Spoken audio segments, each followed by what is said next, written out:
আসসালামু আলাইকুম, hi everyone, welcome back to another video. আশা করছি আল্লাহর রহমতে তোমরা সকলে অনেক ভালো আছো। আজকে আমি স্পোকেন ইংলিশ অ্যান্ড রিটেন ইংলিশের মোস্ট কনফিউজিং একটা ম্যাটার নিয়ে কথা বলবো, যেটা তোমরা প্রায় মিস্টেক করে থাকো এবং তোমরা মনে করো যে actually this is right, but you are successfully doing wrong. But তুমি ভুল করছো, তোমার মনে হচ্ছে না যে তোমার সেন্টেন্সটা ভুল হচ্ছে। আই হোপ লেসনটি শেষ পর্যন্ত দেখো, তাহলে তোমার বিগ একটা মিস্টেক আজকে সলভ হয়ে যাবে এই লেসনের মাধ্যমে। আই হোপ লেসনটি শেষ পর্যন্ত দেখবা।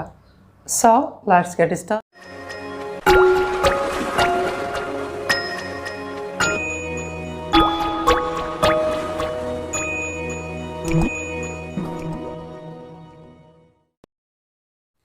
তোমরা সাধারণত স্পোকেন ইংলিশ এবং রিটেন ইংলিশে যে ভুলটা করে থাকো, আমি এখানে এক্সাম্পলের মাধ্যমে তোমাদেরকে বোঝানোর চেষ্টা করছি।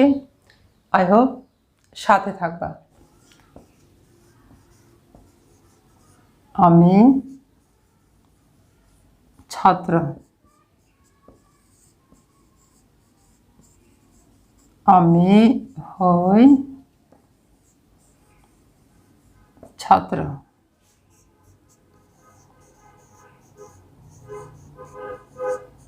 আমি হই একজন ছাত্র। দেখো আমি এখানে তিনটা সেন্টেন্স লিখেছি। নাম্বার 1 হচ্ছে আমি ছাত্র, নাম্বার 2 হচ্ছে আমি হই ছাত্র, নাম্বার 3 হচ্ছে আমি হই একজন ছাত্র। এখন প্রশ্ন হচ্ছে, যখন এই সেন্টেন্সগুলা আমরা ইংরেজিতে ট্রান্সলেট করতে যাব তখন কি হবে, তখন কোন সেন্টেন্সটা কারেক্ট হবে তোমরা আমাকে জানাবা। আমি এখানে লিখছি I student,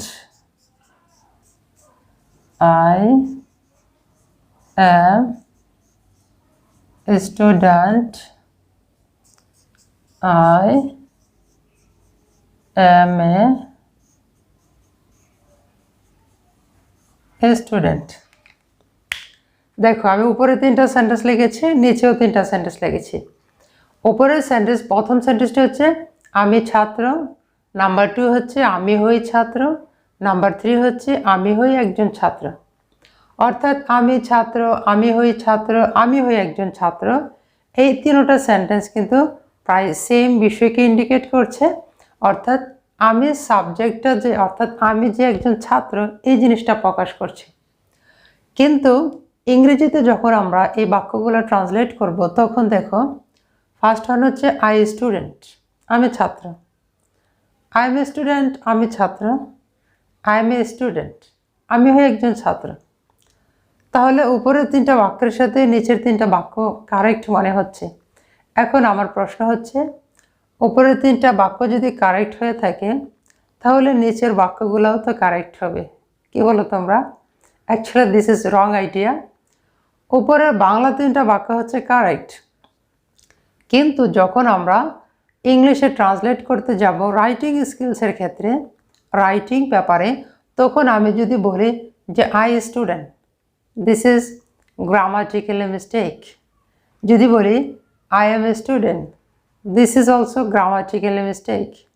and finally if I say I am a student, আমি হই একজন ছাত্র, দিস ইজ গ্রামাটিক্যালি রাইট। এখন তোমাদের প্রশ্ন জাগতে পারে যে ভাই, আমরা তো যারা ফরেন স্পিকার্স, অর্থাৎ যাদের মাদার টাং ইংলিশ, তারা তো আই স্টুডেন্ট বলে, আই এম স্টুডেন্ট বলে, আই এম আই স্টুডেন্টও বলে। কিন্তু I student, I am student এটা স্পোকেন ইংলিশের ক্ষেত্রে বলা যেতে পারে, this is not wrong. But spoken ইংলিশের কাজ হচ্ছে তোমার মনের ভাবটা প্রকাশ করা, সেটা যেভাবে হোক নেটিভরা যেন তোমার কথাটা বুঝতে পারে।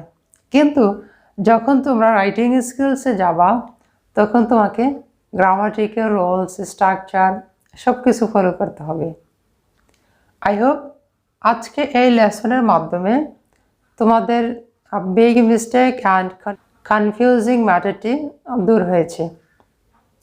তাহলে বাংলাতে যদি কোনো সেন্টেন্স থাকে আমি ছাত্র, আমি হই ছাত্র, আমি হই একজন ছাত্র, তখন ইংলিশে ট্রান্সলেট করতে গেলে কোন সেন্টেন্সটা গ্রামাটিক্যালি কারেক্ট হবে?